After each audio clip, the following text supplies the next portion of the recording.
All right, welcome everybody to today's Collab-o-rama. Today's topic is Google Classroom, and we are featuring Tricia Navarro, Sarah Puglisi, and Sonia Gonzalez. We really appreciate people's participation in these Collab-o-ramas. Really, our focus here is our goal is to really combat professional isolation. Right now, especially with distance learning and us not physically being together, that has something that we really feel these Collab-o-ramas can assist by sharing information and other people's expertise and other people's struggle. So we are hoping that today you'll feel encouraged and empowered to try out some new approaches, or if they are things that you are working on, that you will feel affirmed. So welcome everybody. So we're going to start with Tricia. Tricia's a sixth grade teacher at Green Junior High, and she has a few things to share with us about how she uses Google Classroom. Hey everyone. I wanted to first actually start off by saying happy Teacher Appreciation Week. Yes. I think that we all need to just give ourselves a pat on the back, especially with this distance learning. So happy Teacher Appreciation Week.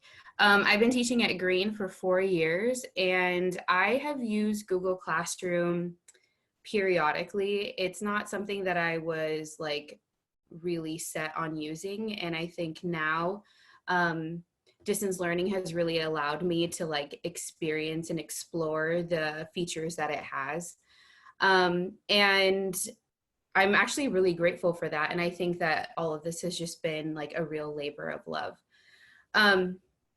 So one thing that I just found out about, and I feel like I was really missing out, is that Google Classroom has a Google Meet link.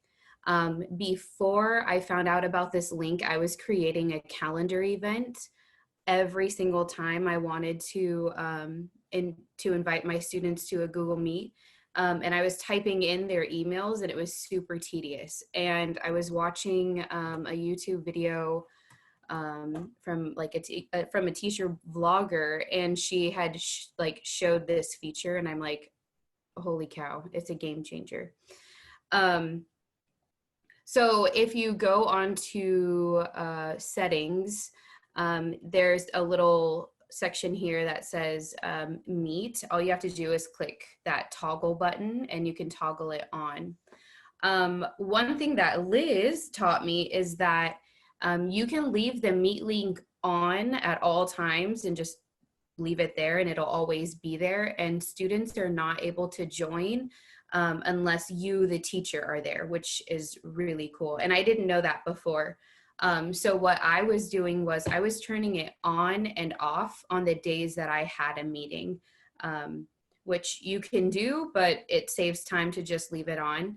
I think that my students are conditionally trained when they see it on. Oh, time to log in. So I like to, I think I'm going to continue to do that, just turning it on and off, but it's always there. And all they have to do is click on that link, and they are taken directly to the Google Meeting chat room, I guess. Trish, I want to add one more thing before you continue. First of all, you didn't miss anything. Google just added this a few weeks ago in response to what teachers need. But I want to mention, if you're a teacher with iPads, it looks a tiny bit different when your student opens the Classroom app. There's a little video camera icon in the top corner. It might not be on the header. So they're looking for the Meet little camera icon. All right, and then I'm done. Thank you. And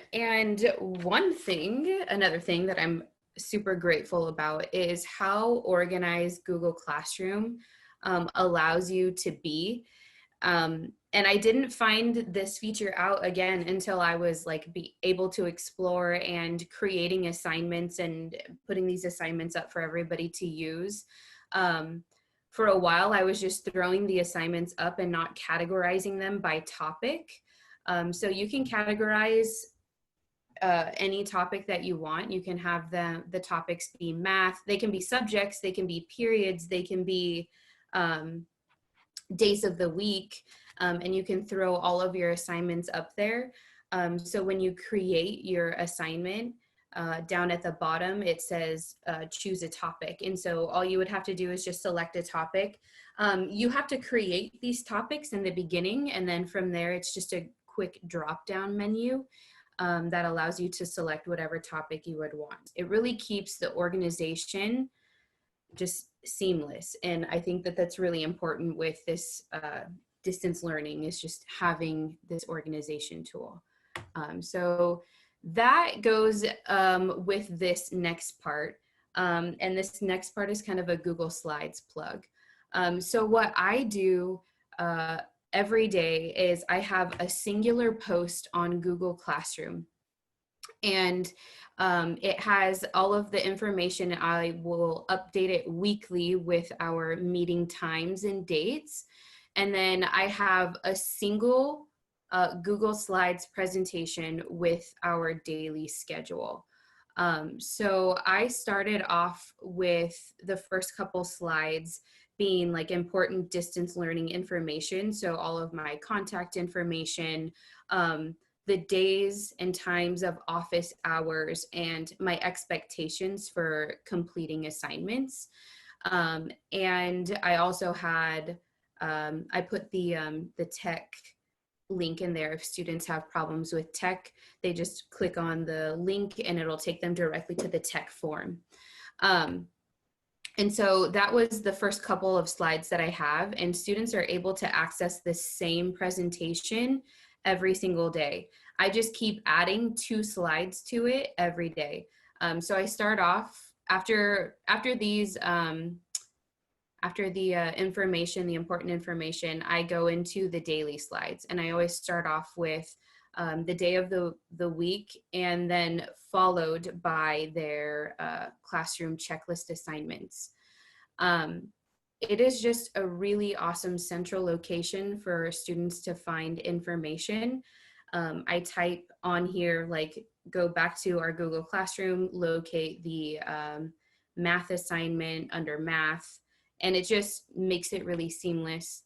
I also embed links in here, so links to YouTube videos or Brain Pops or Nearpods, all that stuff.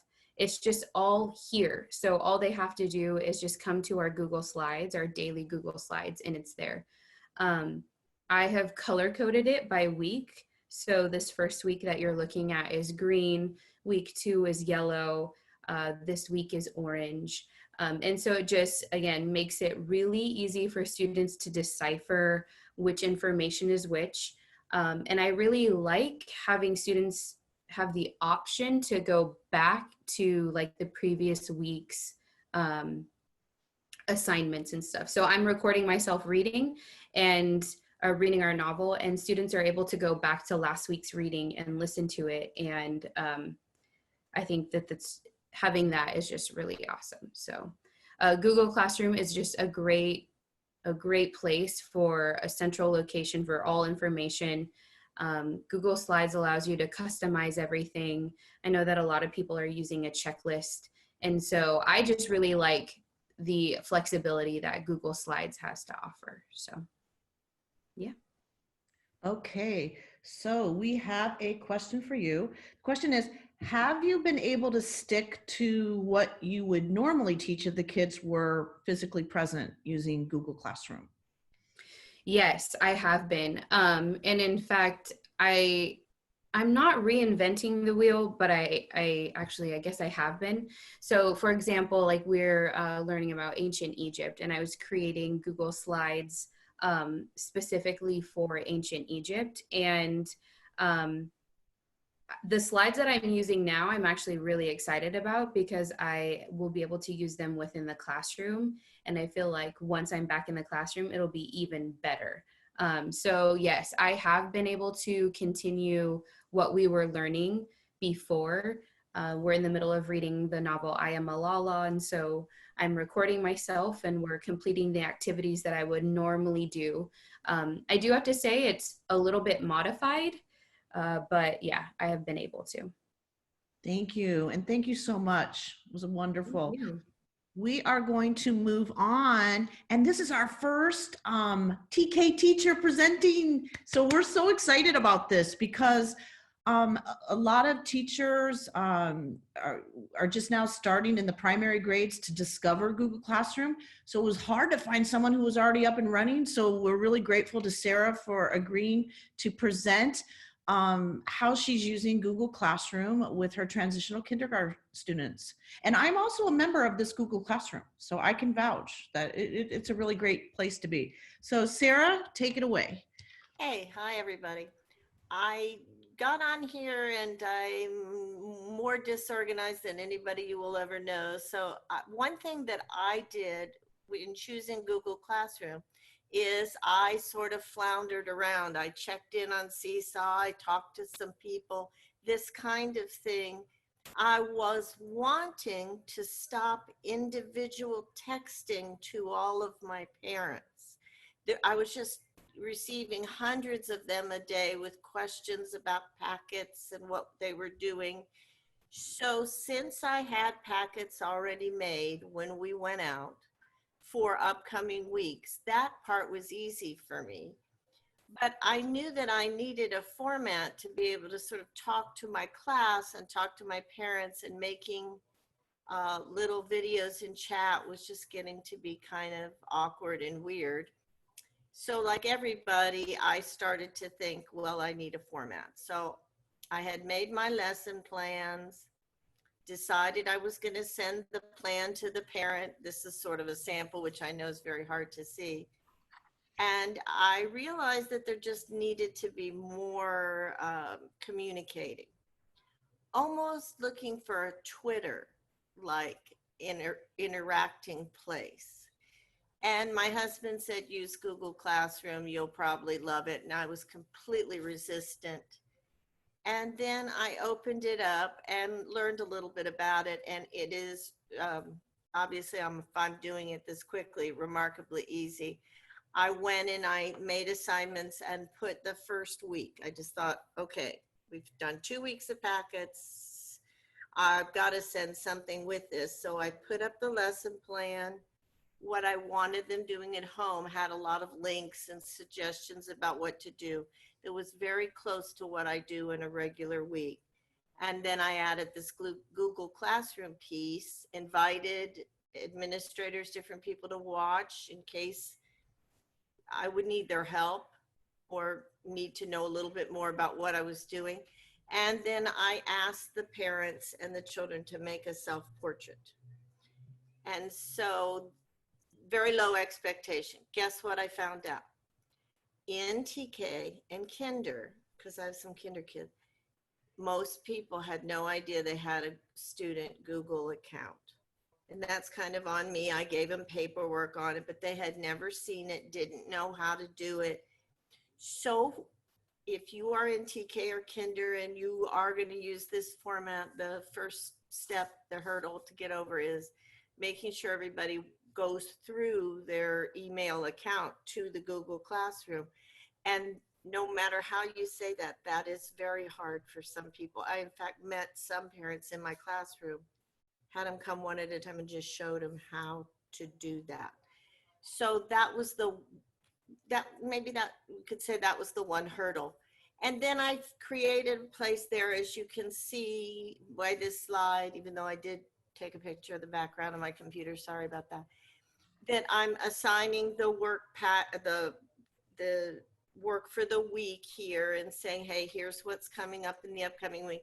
And then you can see at the bottom, I've put 4 songs that my husband sings that are in a place on his webpage where he puts them for them to go just listen to, because we every Friday have music with him, so that they could do he wrote them some songs so they could see those things. So I sort of use it like a Twitter. Here are some things you can do. But of course, it's only inside of itself. The children aren't exposed to the wider world. I had a couple parents come tell me that they were very suspicious of Zoom and wouldn't use it, a couple of base parents. And so I post things once a week. We get together and have a meet. And she described before me how to do that. It's very easy. The link is always there. And I have 22 students and I have 16 that are coming on for this meet, and we talk about what are the letters of the week, what are the upcoming things for the week. I've had 3 meets now for the 3 weeks we've been out. I do them on Monday because I just say Monday meet time with a little social interaction, saying hi to each other. I ask a question or two that I've put on my classroom, and then they share out something friendly, and then they show the artwork that we made the week before. Each week I'm asking them to do some cute project like a self-portrait. The thing that this classroom is allowing me to do that I like is to send sort of block messages to parents and to children. If you are working with kinder or TK students, you're also sitting there with a parent and the child and you. At the meets too, the parent interaction piece is, you know, they have to be involved for the children to be able to use this. So I had to have one meet, the first one, to explain you can't wear a towel. We want to have shirts. Please try not to have your child eating. Your picture moves all around. Can we set the child in a certain way? And then I keep them kind of short. It's amazing that you have to teach all of those things, but you do, because people don't realize how important it is that you kind of come to the meet as part of school. I did have one parent in a towel. So, you know, this kind of thing is a part of what you can learn together to do on this. If I were to do this again, like in the fall, but I'm retiring, so if I were to do it again, I would, at the back to school night, get everybody on and everybody inside their child's Google account and everybody kind of familiar with how to go to the meets, how to go to the classroom. I ask that they check every day the Google Classroom, and as the first thing they do when they work a little bit with their children on the work that we're doing. And they've been pretty good about that. So far, I haven't figured out a way within Google Classroom to see who's checking in, how many times. That is something that I hope they add to their platform, and I've written a request for that so that we can see who's checking, because if we are grading on the basis of participation, it would be nice to know how often they're going there and looking and kind of involved with your feed. If you could collect that data, that would be nice. This is a quick slide of me presenting the work for the week. And I kept it simple. We're in the 3rd week. People are learning to even come on. So just the art project, the Monday meet, and the lesson plan for the week. And they have done really well with this format. It does allow you to organize your assignments in a pretty easy to see way. And so far the feedback from the parents has been terrific. And that's about it. You might ask me, could you do a lot of lessons on the Google Classroom through the Meet format for your child with TKK? And I'm trying more each week and seeing how it goes. Today, Liz put up something saying don't show a video inside of a Meet thing. Have a link out to it. And boy, is she right. I learned that one the hard way. I put a video on doing the alphabet chant with them, with me talking over top of it. It was just a mess. So she's right.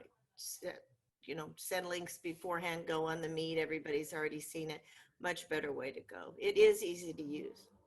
It is great because they put that meeting piece in the Google Classroom.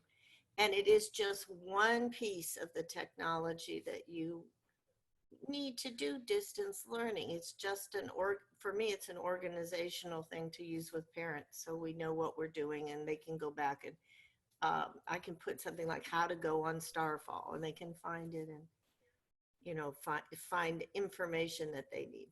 So anyway, thanks. Hope you try it. You'll like it. Excellent. Thank you so much. I lost my question slide, so we're just going to park here. Are there any questions for Sarah? Sarah, first of all, thank you, because like I said, what a pioneer, Google Classroom in TK. I think it's fascinating. I think it's fascinating. Right, Helen. If I were teaching back, I would still do it. I would continue to have this for them to access. you have a question. The question is, with your younger students, do the parents come to the Google Meet? Are they there? Okay. Almost always. Mm-hmm. Okay. And do they participate or just kind of sit by the, are they on screen or they I participate? try to have a parent part and a student part so that I'm regularly saying, parents, are you da da da da da da? Okay, let's go back to students. So I try to remember that I'm instructing both of them. And the parents, you're instructing in how to do distance learning. And, you know, for instance, I might say, parents, let's remember we're going to review that alphabet, but remember we've got some links to help you do it. And some things like that. And the parents seem very grateful for that. They're very stressed and very nervous about this whole thing. So this is an opportunity to help them through it. And I swear, I think sometimes they show up just as glad as can be for an opportunity to see a way into their child's learning. It's wonderful. Thank you so much, Sarah. So next up, Liz, who's next? Sonia Gonzalez is our next presenter. She's an 8th grade math teacher at Green. If you don't know Sonia, you're going to be glad to get to listen to her talking. We've got some fantastic presenters today. Sonia, go ahead, share your stuff. Hi, everyone. First of all, when I was asked to talk about 3 tips, I immediately thought of my math team. And I'd like to share how the 8th grade math team is collaborating with each other. One thing that we have amongst ourselves is, you know, we're not afraid to try something and fail at it miserably. We like to share our ideas, our thoughts, and we agree to work on a pacing calendar and share ideas and not have to use what another person is doing, but just put it out there and, you know, you can copy it, edit it with love, and just continue to share. So there's a link here that I put up that I wanted to show you all. And this is what we're doing for our distance learning.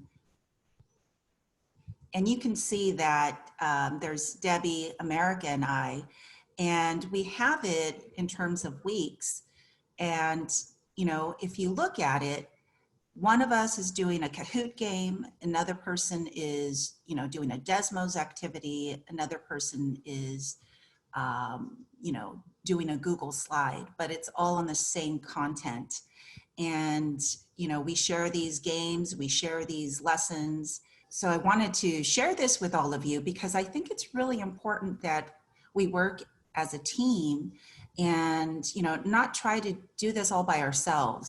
And then here's an example, and just like Mrs. Navarro and Mrs. Puglisi, of how we can organize our work. I have it in terms of weeks.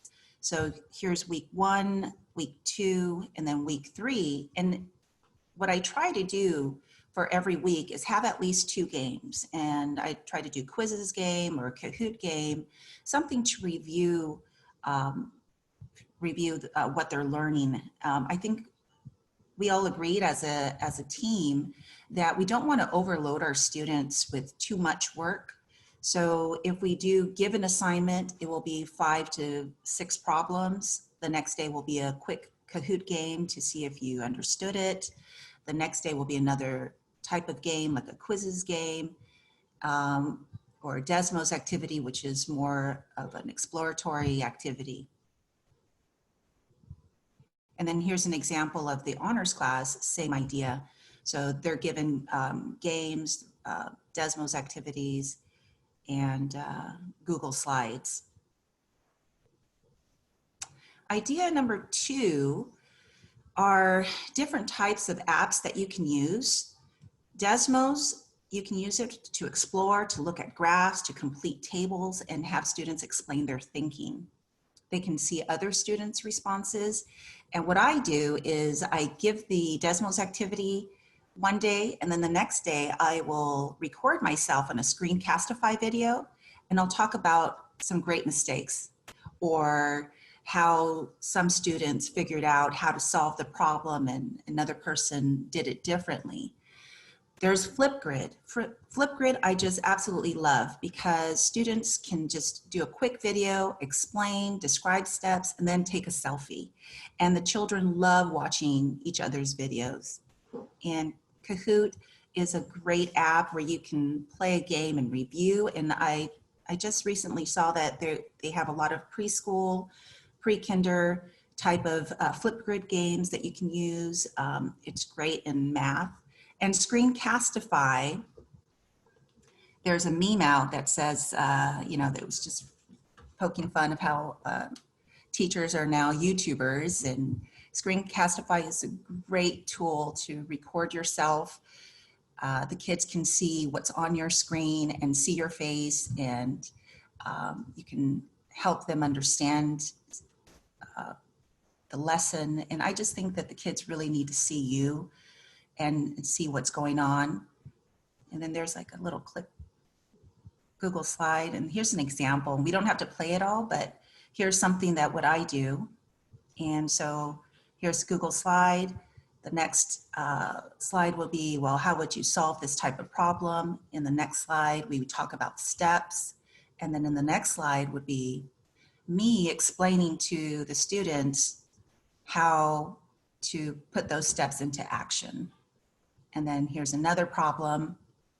And you keep going to the next slide, setting up the expressions. You go to the next slide. And then I believe, yeah. And then after that, I would then go ahead and assign, you know, 2 to 3 problems.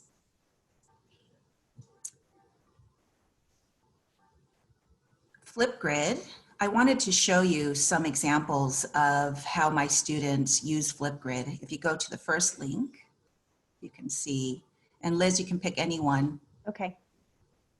Sonia, is this what you were doing the first week? No. So the first week of school. Oh yes, that was a great one. When I stopped by and you had students and it was so beautiful. Like, hey, some of you are working. I want some of you to come back to the counter, record the Flipgrids. It was really fun. Yeah. Okay, here's an example.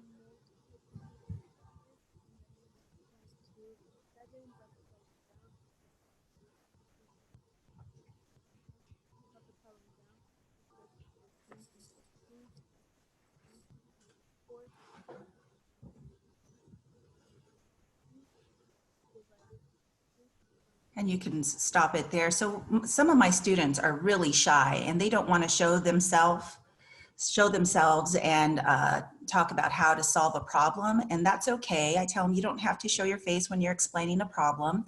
You can go ahead and just point the camera towards your paper, but I want to hear you. I want to hear the steps that you're taking. And if you can go to the next link, Liz. Yeah.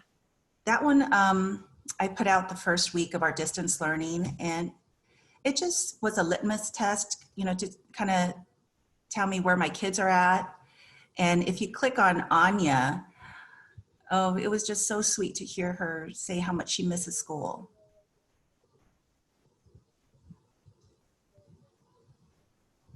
I don't know if you can hear it. It's just a little low on my end. I want to go back to school. Help. I miss hanging out with friends, hanging out in classes. I miss all my teachers. And I really want to go back to school.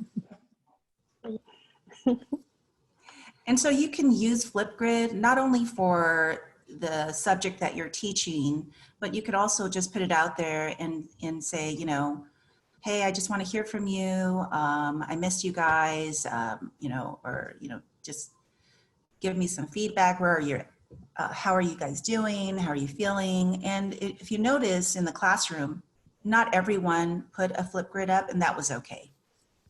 But it's another way to kind of meet with my kids. And the last thing is I'm going to try something new, which is called Edpuzzle. And Edpuzzle, you can look up a video on YouTube. Well, go to the website, Edpuzzle, and you can sign in. And you type in the topic that you're going to teach. For example, next week I'm going to start the Pythagorean theorem. So I went to Edpuzzle, typed in Pythagorean theorem, and I found a video where a teacher is reading a book about Pythagoras. and you go through the book, and it stops every now and then and checks for comprehension. And then there's a question. So the kids have to answer. And you have an option to not allow the students to skip. So that's something that I will select. And the students get to hear a story about Pythagoras and answer some questions. And then the following day, I'll probably put up, a Google Slides, with more content. And then the next day will be in some examples where students will show me how to use Pythagorean theorem. And then the next day will be a Kahoot game, and the next day will probably be a quizzes game. So I'm going to try it out, see how it works. And that's something that Debbie, America, and I do is, we'll try something new. And if it fails, okay, we won't do it again. Or just be open and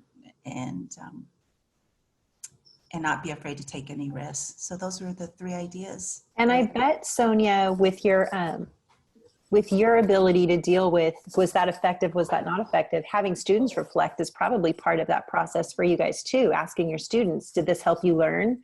What was the most powerful thing you did this week? Yeah. To know what to repeat. Excellent. Thank you so much. Are there any questions for Sonia? Sonia, thank you so much. That was wonderful. There was a question on Edpuzzle. Can you tell us just some questions on that? People have not heard of it. And I don't know, it sounds to me like they want you to come back for a future Collab-o-rama and share it. So I can definitely do that. Sonia, do you want me to show this link? Yes, please. So you can see, if you can see, this is, well, let me play. This is a book entitled, What's Your Angle, Pythagoras? I know that these little dots down here are stops. Correct. Of things. And those stops will be questions where the students will have to respond. Right, like over here. Correct. So it makes them stop through a YouTube video and answer. We don't have a district subscription to this, and Edpuzzle isn't offering, as so many other places are, Edpuzzle isn't offering a, hey, teachers during closure, here's all our paid stuff for free. But the idea yes. is here. And so far, I haven't been asked to pay for anything. Everything that what I've started with is this activity. Right. I think what you might find, Sonia, is you can create and you can add the questions. You might find on the back end when you're wanting to get your students' answers, that might be where some of that analytics is part of the paid features. But the process of having the students go through the video, stop and respond and answer questions, they don't have to know that you're not seeing every answer, right? Maybe you have some kind of follow-up. Absolutely. This is for their learning right now. So I thought this would be kind of neat to be an opener for, the Pythagorean theorem. And, checking it out. And just like Liz said, I don't know, the analytics about it yet. I'm trying it out. And I just thought it was something neat to do. Wonderful. Okay. So that is all the questions. I just want to take a minute and thank all the incredible presenters today. What an excellent session. I think all of us are going to be leaving today going, okay, I'm going to try some new things. And so the good news is, and I'm going to let Liz share the good news is, if your friends weren't here today, that's okay because we made a recording of this. That's right. So I'm going to go bit.ly/HESD mission. I just got an email today from someone saying, how do I get to that site? Because are you posting these resources? And the answer is yes. I'm not even making that up. bit.ly/HESD mission 20 is the shortcut. You should totally go and bookmark it. Hang on, toolbar's in the way. There we go. When you go to blast off PD for DL, hang on, or I can click right there, same thing. It's going to go to the resources page. There's all kinds of information here about Google Classroom. These are the sessions I did at the very beginning of this to show people some of the basics of how to do things. The slides are here also, so if watching the whole video isn't your deal, flip through the slides, see if there's the information there. I try to include a lot of screenshots. All of our Collab-o-ramas are here. I'll add this one also. The other thing, if you need some more how-tos, I have some things in pre-flight information Google Classroom. And one of the things I want to show you, I haven't had time, and also I only speak one language, but down at the bottom, I started making some student support videos that when you have a student completing an assignment, this video is for Chromebook and shows how to complete the assignment.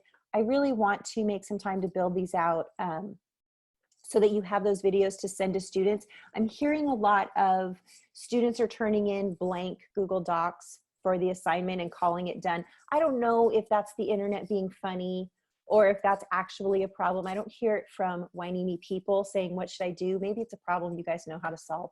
But I definitely should make a video for all of you to have access to be able to send home and go, hey, you know what you need to do? You need to do some work before you turn the assignment in. There's a thought. But anyways, those resources are here on Mission Control. There's all kinds of stuff in here. When we find stuff we think would be helpful, we're putting it in resources. These 3 tabs are the ones you really want to spend some time in. All right. And hopefully you saw in the tech newsletter, and then Helen sent out an email also, TSTs for next week. We're going to be focusing on math and Seesaw. We've got a Kahoot session and Nearpod to get some of those tools at your fingertips and make sure you know how to use those. So all kinds of good stuff. And really, you guys, we just like hanging out with you, I think is what it boils down to. So we just keep planning these things as long as people show up to hang out with us. All right. Thank you, everybody. Enjoy the rest of this beautiful day. Take care of yourselves. Yeah. All right. Bye. Thank you, Sarah, Trisha, and Sonia. Bye.